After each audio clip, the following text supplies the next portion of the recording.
Sebagai orang yang bekerja di bidang hak asasi manusia dan hukum selama lebih dari 20 tahun, tidak mungkin bagi saya untuk mengabaikan informasi, fakta, dan perkembangan situasi di Papua.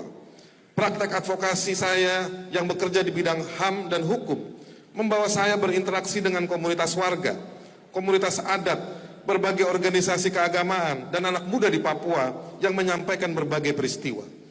Sebaliknya, tidak mungkin juga saya menyampaikan baik dalam bentuk tulisan, pembicaraan, di luar dari yang saya dapatkan. Kenapa? Karena terlalu banyak mata dan mulut orang Papua yang mengawasi dan menitipkan harapan kepada saya.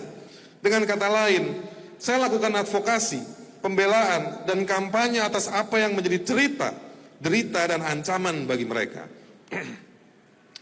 Pada poin ini, saya ingin menegaskan bahwa sulit bagi saya untuk memfitnah dan berbohong atas kondisi Papua.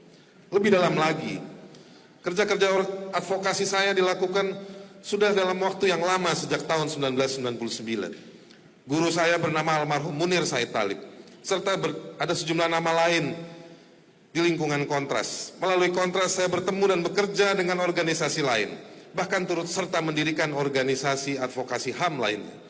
Pertanyaannya, kenapa saya bisa begitu lama bertahan bekerja di bidang HAM, padahal tuduhan dan fitnah kerap muncul? Jawabannya karena saya, Kontras, Fathia, dan banyak orang lainnya yang bertahan bekerja di bidang advokasi selalu menerapkan nilai dan metode kerja. Metode kerja ini berupa rujukan atas sumber peristiwa, sumber analisa, korespondensi dengan berbagai korban hingga memperjuangkan temuan untuk adanya pertanggungjawaban pelaku dan pertanggungjawaban negara. Metode ini dilakukan secara terus-menerus, konsisten.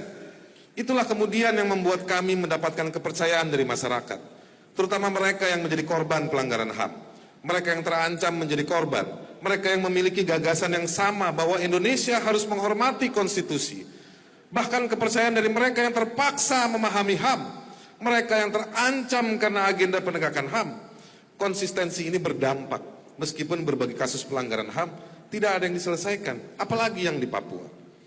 Kehadiran saya, orang atau organisasi yang bekerja di bidang HAM, lingkungan hidup, pemberdayaan masyarakat, setidaknya memberikan satu torehan bahwa solidaritas dan harapan harus tetap tumbuh di tengah gurun ketidakadilan bagi mereka yang dipaksa terus menjadi korban.